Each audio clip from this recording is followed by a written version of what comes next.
welcome to Spill the Art Tea. I am here with Josh Stein. Hi, Josh. How are you doing today? Hey, folks. Hey, Eamon. How you doing? How's I'm the good. week I'm been in for you? full presenter mode today, and we're all excited to get some tea spilt and some art news spread. Josh, what's the scandal with you? How's your week been? Oh, my week. Well, I've survived another week in modern America, and I'm still here. So there you go. Let's not open that can of worms just yet, Josh. Let's not go there. Okay, can we at least keep things nice and funny and fabulous right now until we get further in? Because you're joined by a fellow American today, so we won't give ourselves an opportunity to talk too much about America for a minute. Laughter is how you survive everything, my friends. Everything. And this week's is a perfect example of it. Ready? Yes, Are it you ready? is. I'm ready. I'm ready. This week, the Parade of Planets. An update on the Mary Miss Land Art lawsuit from last year. And it turned out very interestingly. A call for citizen archivists, say that 3 times fast, who know cursive. Someone blew their way into a museum in the Netherlands and made off with a lot of gold, and Romania is really pissed. And the first art find of 2025. All that and a brand new guest are up next as we spill the art tea. Welcome to episode 34. 34, wow. Okay, so that's a cracker of a show, and why not wait? Well, let's get on with the show. Let's bring on our guest. It is Estee Stimler. Here we go. Come on down. Hey! Hi, Estee. Welcome to Spill the RT. How are you, Estee? Hi, Eamon. Hi, Josh. How you doing? Oh, sure, we're great. I'm excited to be here. Thank you. Thank you for coming on. We have lots to talk about today, as you could see from our intro. So we will get to know a little bit more about you, Estee, and what you do and where you come from later on in the show. But let's get on to our first story of the day. So, Josh, where are we going to first? We go to the heavens, of course, because it's the Parade of Planets. And actually, it's debunking something really kind of stupid about the Parade of Planets. There was this internet meme going on that once every 296 billion years, the planets align the way they just aligned a week ago. But of course, the universe is not even 296 billion years old, so that's really kind of unlikely. And even more to the point, these alignments happen all the time. What I thought was really funny about this was because I actually shared this story with Josh about 2 months ago, and I was like, "Look, on my birthday, on the 25th of January, there's going to be like an alignment of the planets. It's so exciting, you know. It's like it's great. Maybe that means something is going to be great for me this year." And I fell into the trap of the social media bombardment of stories. I fell into it, Josh, right bang into the center.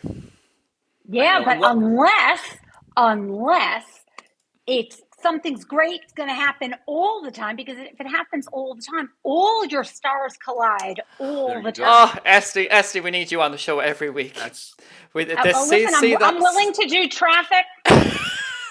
And we know the stars. Brilliant, love it. We know the stars align once a week. Look vertically on your screen, folks. There you go. See that? That's the miracle of nature. Cycles happen. It's a stunning image, and I think that's what I was so excited to share, because from a photographic point of view and from like what you document, bringing it back to the art, it's just a gorgeous opportunity to see those planets align. And I was fooled, typically. So, yeah. I would never say you're foolish, but hey, if you want to point out... I am the fool in all of Shakespeare's works. Cast me as the fool. Somebody's got to be. Estee! Thank you. The fool is often the most vindicated. The fool is often the most intelligent person. They often have the most wisdom. They speak truth to power. Yes. The one that wears the ass's head. Yes, absolutely, 100%. You're absolutely right, Eamon, 100%. I remember that in Midsummer's Night Dream. The guy with the ass's head, smartest guy in the play, 100%. Absolutely. Moving moving swiftly along into Miss Mary. So Miss Mary has been in court once again over some land art issues. No. So the court's done, folks. Like, they settled. This is what's most aggravating to me about this. Okay, so this is some work that goes back now 40 odd years, right? It was this land art piece at the time. It was groundbreaking. Was all kinds of things. Okay, they let it fall apart essentially. I mean, part of the problem is if you're working with wood over time, it's gonna like decay, right? And you have to plan for that if you're gonna do preservation and conservation. This particular place did not do that, so it's fallen apart. They need to replace it. She's like, look, you signed an agreement with me that in perpetuity you take care of this. So she sued them, right? Okay. And she wanted them to just do the preserve, just bring it back to the way it was. Instead, how did this work out? She walks away with $900,000, and guess what? It's getting destroyed. See that? Everybody's happy because in the modern world, cash is all that matters. Yeah, but the woman is a marketing genius. Okay? She is, I mean, to create something that has upkeep. They don't upkeep it, and then you get like 2 times the amount of publicity and money. Yeah. Hello. She That is brilliant. I think you are raising, like, her defense of this was, look, I didn't want to take the money, but I figured they're going to get rid of it one way or the other because they're not actually going to fix this, right? But it brings me as a late state artist back up into people's perceptions in a way that most people, once they die, that's the time when people recognize them as a late stage because they're now a dead stage artist. Yeah. So from that perspective, yes, it is bringing her back into the public light. I don't think she designed this originally 50 years ago or whatever it was to know that they were going to have a problem with it and then to be this thing called social media where things could explode. I think that's a stretch. I think also. Okay, but I'm a conspiracy theorist. She acknowledges this though. She acknowledges that it's in her late career that she had the need to bring herself back into the forefront of the art world again, and that this is the way that happened for her. And she also said, just as a kind of a kudos as well, she is giving some of this this money to some of the environmentalists. Support charities so that they can. Don't be shaking your head in dismissal. This is what she's doing. She's doing it. She said she'd do it, and she's great. She's doing it. She said, here's $10 for you. $10. In other words, what we're saying is the lawsuit was filed in bad faith because she knew it was going to be destroyed one way or the other, and so she wanted the cash. Yeah. I'm just calling it like it is. She wanted the cash. She wanted the publicity. The spectacle matters more. And maybe that's just an acknowledgement of the modern world. But maybe there's art in that. Maybe. I would like to ask, do you think that it would have cost $900,000 to actually repair the art that for the repairs, that the maintenance costs to repair it? Would it have cost that or more? Oh no, more. Absolutely more. Because you would be like restoring and then having to do stuff moving forwards into the future, right? And so what usually happens, this is a very typical like insurance company driven kind of decision. One lump sum, right? That's going to be subject to interest and taxes versus future outcomes that have to keep being paid for. It's just the modern world. It aggravates the fuck out of me, but I'm not surprised. I just think that if you're an artist and you file a lawsuit about preserving something, but really the goal is like money and notoriety, well, okay. It's box ticking. It's box ticking. It's worked for Damien. It's worked for all the people that cause controversy on a continuous basis because it keeps their name absolutely in the press, in people's minds. And maybe mind share. I'm not. Hey, look, for some people, mind share is what they care about. I'm not judging. Well, I am judging because I find it distasteful. But judge you, Josh never. Oh no, Josh the Judge Stein. Well, I think that tea is spilled, and she is nice and comfortable in her banking situations now, and we'll move into our penmanship. So, both you, Estee and Josh, are writers. How is your cursive? I have no problem reading cursive. How about you, Estee? I don't love it. I can do it. I don't love it. I'm very big into old-fashioned paper and pen. I have it everywhere. But I think the younger generation does struggle with it. Yeah. And I think that, short of hiring a whole load of pharmacists to help them decipher it, I think that one day It's funny you say that, right? Because there was this gap of time. They've started teaching it again precisely because they realized not only was this a bad thing in terms of like being able to communicate with those around you on a quicker basis, and also like cementing the idea of physically writing. As a writing teacher, I make my students do this in college because it changes the way you think about the material. But more importantly, in terms of like continuity of passing information forwards, it's like having a Betamax or something, and like I can't play it anymore, right? And so we lose things. And the origin of this is the National Archives, because we're coming on the 250th year anniversary when we said F you to Great Britain. Oh dear. Careful. But there's this whole push around the Declaration of Independence, and they want to have all of the diaries and things from the soldiers and their families from the Revolutionary War. They've got all these journals and things that they've got, but they haven't ever actually transcribed them. And so if people stop losing the ability to read cursive, then but that doesn't matter, because AI can definitely read it. And anyways, machines are taking over the world in any case. So that, make sure you always use please and thank you whenever you use your chat GPT, because when they take over the world, they're going to remember you. Remember who was nice to them and who wasn't. But besides that, fuck you, AI. There you go. That's my future for the future. Come get me, motherfuckers. There you go. Exactly. Sorry, Eamon. I just had to do it. What? I'm not a fan of AI. It's just you're bringing AI into every conversation. It's like you're glorifying them, Josh. You know, I feel no way. I hate them. I hate my puppet. And how many stories have we had about AI in the last 34 episodes? And who chooses the stories? AI wants me to do it. But if cursive is dying out, then eventually we're going to be able to. We don't even have to write letters in code. You just have to write letters in cursive. It's going to be like Latin when everyone wants to keep secrets. Parents, they just speak Latin to each other. There's no way their kids will understand.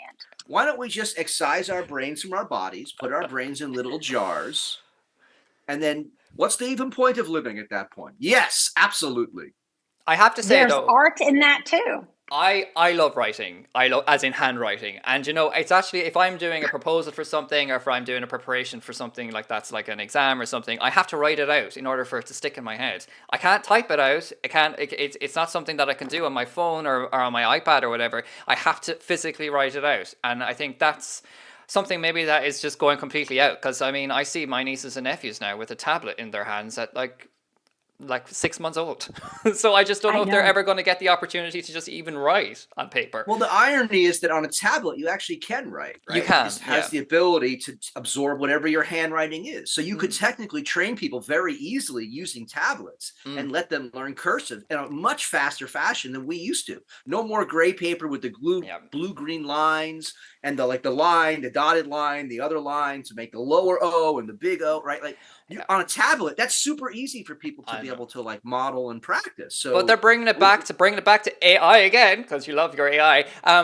You keep bringing up AI. I'm not bringing up AI. Apple iPods have now found that, so in their notes section when you're writing with their pen, they will fix your handwriting for you as you write it.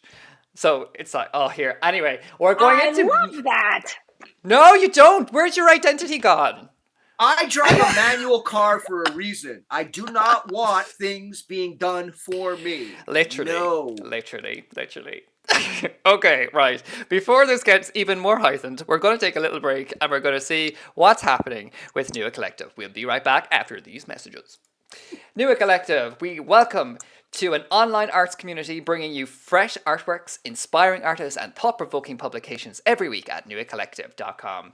Dive into the Newa Collective's journal, packed with exclusive articles, artist interviews, and deep conversations on the art world. And don't miss out our podcast, available now on Spotify and Apple Podcasts and wherever you get your podcasts from. Follow us on Instagram and TikTok for our daily creative inspiration, and subscribe to your YouTube channel for our weekly art roundups, Spilling the Arty every Monday. And that is Newa Collective. So check us out. Follow us, Instagram, like, share, subscribe, spill that RT with all your friends, share with all of your friends, get it out there, and make sure that you are joining us every Monday. We got swag. We got swag. We do. We got swag. Look at that swag. And actually, we even have this little swag promo. Look at that. We've got T-shirts. We've got mugs. We've got caps. We've got those little tote bags. Estee, have you ever heard of the term FOMA? FOMA. I have FOMO. FOMA. No. Have you ever had FOMA? But now I have FOMO that I don't know what FOMA is. Well, FOMA is the fear of missing art. I know, right? Love that. Revolutionary. Yes. Mind blown. We should trademark that shit before someone takes it from us. Costs money, girl. That costs money. I ain't got the money. Anybody want to? Sponsors. We need You know who sponsors. does have the money? You know who does have the money? Who has the Elon money? Musk. What was that lady's name again? Mary. What was her name? Mary. Mary Miss. has the money. Mary has the money. Mary, bring Mary has Mary, the money. quite contrary. Bring down our garden grows. That's right. But honestly, you know what the thing about that is? You know why some of that gets donated? Because that offsets the taxes on the rest, and so she ends up with more money out via settlement. As a Well, result. you know, if she gives The woman's money a to a genius. charitable cause, then she can write off that money, can't she? Less taxable income, folks. Call So us. Inspirational. speaking of ways to make money illegally, Oh, no. there was a museum in the Netherlands that had its front door blown off. Notice the kind of repetition here of using explosives to break their way into places. And in this case, inside was a whole bunch of gold things from Romania, and they're really not happy about this. No. So there was this whole kind of headpiece, right? That's one thing. I don't know if that one has been melted down, but there was a bunch of smaller gold bangles and various kinds of jewelry. And the people have already said, guaranteed, that stuff's already melted down and gone. It's been around for thousands of years, but now, well, it's still around, but just not in the form that it was. And as I say, Romania is really pissed about this because apparently that headpiece is like a really important part of their cultural heritage. Here is that video. Look at them going in, blowing up the place. It's crazy, and they're gonna just kaboom. Where's the boom? There's no boom. Where's the boom? It's coming. The boom is coming. Would you relax? I Oh see my no goodness. boom. Yeah, it's about to happen. This is a lie. Oh, There that you was a go. boom. Oh, There's your That boom. was a boom.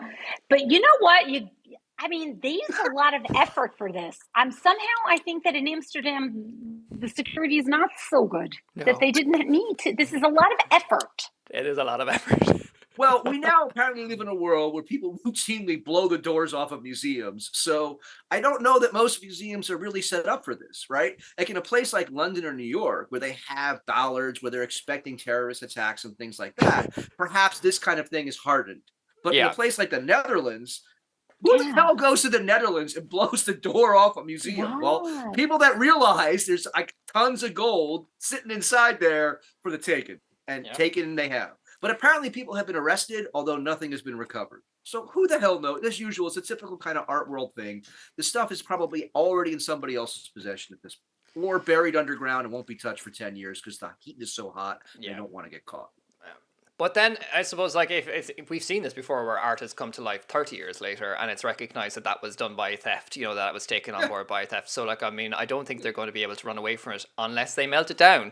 And then I suppose the value of it is What a waste. significantly Yeah. less. Yeah, And because that's who's why going to the- buy? Like they're going to say this gold's a bit something. Well, I rough think about it. that's why the Romanians are pissed, right? Because they're like, well, look, this is actual cultural heritage. We loaned it to you under the idea that you'd protect it, and guess what? You just like really kind of screwed the pooch here. And it's not like necessarily Amsterdam and Netherlands' fault or anything, right? But necessarily it happened and it under their watch. And how do you replace something like that? Like now we have pictures. Can AI make us a new one, SD? Probably. No, but a If it was 3D documented, printer it could. Yeah, literally. I was thinking the same. Yeah, literally. Right. If they have it well photographed and documented, a 3D printer could probably recreate the mold. Absolutely. And then you could fill that up with gold, and there you go. Bob's your uncle. So with that spilled, we're now moving on to Greece. Other heads something- have been spilled. For something kind of similar, right? So you wake up one morning in Thessaloniki, which is apparently a Greek city I've never heard of, but there's all kinds of Greek cities I've never heard of. You wake up one morning, you go out to the trash, and what do you find? A Boom. meter tall decapitated body. Only it's not a body, it's a statue of a body that's had its head removed from the rest of it. And it's 2,500 years old. And look at those childbearing hips. Oh my god, literally. Is it a male or female statue? It must be a female if you feel that way. It's a female. Yes, I definitely feel like it identifies as a female statue. So it's continuing on. It's continuing on with the stream of decapitating of female-centered artworks, which we've covered before, I guess. Oh my God, that's very interesting. Because I was like, what? Does somebody have it in their house and go, you know what? I'm going much more minimalist. I'm just throw it in the trash. You know, if I had a 2,500-year-old statue just hanging around and a head is attached, would it occur to me to even separate? I'd be like, what am I supposed to do with the whole thing anyway? The head I could use. Yes. The head. The body is just not feng shui for me right now. Yeah. The rest. It's kind of bizarre. It's just weird in a kind of strange kind of way. But nonetheless, it's an art find. It's the first one of the year. And it's going to be valued at a considerable amount of money, whether it's actually like goes to auction or just becomes part of someone's collection in some kind of fashion. But yep. There you go. There you go. We love a good auction here, Estee. It's like one of the things we love most in Spill the RT. We love a good auction where there's a good bit of money and a good find from the attic. Do you know, have you ever watched Cash in the Attic? We're turning into Cash in the Attic. Yeah. Oh, Cash. Is that show that people come with all their old stuff and then they say, yeah. And they're like, oh, no way, it was worth that much. Oh my God. Yeah. Oh my God. Yeah. Well, we go looking my grandmother years ago. We go looking for ones like that where people don't even realize what they have whatsoever, and then weird shit happens as a result. Yep. Yes. There you go, folks. I like it. And that brings us nice and neatly to you, Estee Stimler. Estee, tell us about you. Tell us about you. What do we need to know about Estee? Okay, I am a writer / lyricist, and I am doing a PhD in the mechanics of comedy and musical theater performance. Cool, very cool, very cool. It is cool. Yeah. And where are you doing that? Where are you in Goldsmiths? Goldsmiths. In London, baby. In London, London, very baby. Good. And Estee, you've written quite a series of musicals. Like, I mean, your catalog is endless. Is there any anything you're working on particularly at the moment? Well, I just had a showing of my show Smother. We have some images to go with that. Oh, yay! It's a bit spooky. Yeah, it's about a mother. A mother who comes back to life to make sure her daughter gets married. Oh, okay. Oh dear. Tagline: every daughter's dream, every daughter's nightmare. Oh, lovely. Like mom's back. And how did your showcase go? No, it was so fantastic. I now have producers scouting venues, which is exciting. Oh, brilliant. But let me tell you how I came up with the concept. Okay, so I have like a whole load of kids. I don't know, Josh, if Eamon told you. I have 5 kids and 4 grandkids. So we were at the table. We were at a restaurant, big, long table. At the other end of the table, I hear one of my daughters saying, I think I'm going to get a tattoo right over here. So I shout from the other end of the table, over my dead body. And she looks over at me and she says, it's okay, I'll wait. And I said, and if you think I'm not going to come back and haunt you. Ding. Cue to Josh's tattoos. Cue to Josh's tattoos. Too late. It's okay. My son came home with a tattoo. And my daughter-in-law, they were rolling because they wanted to see my reaction. My reaction. Mm-hmm. It sounds like a great premise. And so what is the plan? Do you think it's going to start off in like a smaller fringe space, or is it going to go big straight away, or what's the plan? So that's the whole thing. We don't know yet because we don't know yet. Which is exciting. Yeah, it's in progress. It got like really, really good feedback. So that's really exciting. And I'm also working with Damien Samuels, who's a filmmaker, who he has an award-winning short film called The 5 Wives and Lives of Melvin Pfefferberg. Okay. Yes. And so he's turning it into a musical, and I'm doing the lyrics. Ah, amazing. Great. That's super. And what is the plan for that? When is that to be released, or has there been a release date yet? So that's new. We're still like at the stage where we're all snot laughing. So, well, great. Yeah. But like I have a whole load of backlog of musicals. So we're hoping that once the play gets on, then because the musical is much harder to get off the ground because it's a larger cast and there's much more money involved and all the rest. All of those spenny logistics that we All of just those things. must think Mary, about. if you're out there and you have some spare cash, Mary, invest in musical theater. It's a high risk Mary. investment. Exactly. It's art. It's art, Mary. So your shows tend to be kind of like family centric in some ways, but would you agree with that? Okay, family centric. Okay, a normal mother when she sees her kids fighting says, "Stop fighting." No, not me. When my kids are fighting, I'm like, "Wait, let me get my notebook." Okay. Let me document that. Wait, what did he say to you? Source material is everything. Camera phone out. Start and again. Can you start that from the beginning, please? Exactly. Yeah. Repeat. We can just repeat. Yeah. Amazing. Good. Estee, that's so exciting. Can't wait to see where that goes to. And remember, Me too. Everyone, make sure you follow Estee on Estee Stimler or at Estee Stimler across on all all of the social platforms. channels. All platforms. All platforms. If you can, if you have it, you'll find it. So, Estee, thank you so much for joining us. Well, thank You've been you an for absolute having me. dream, and it's been great getting to know you, getting to know what sort of work you're working on, and we look forward to seeing so much more coming from you. So make sure you do follow her at Estee Stimler on Instagram, Facebook, Twitter, wherever you get your socials from, you'll find her. She's all over the place. And likewise, you'll also find New Collective and Spill the RT and everything everywhere, all over the social channels, Josh, what are people to do? To rewatch this, number one, because that'll bring the numbers up. But number two, that's a good idea. We've never said that one before.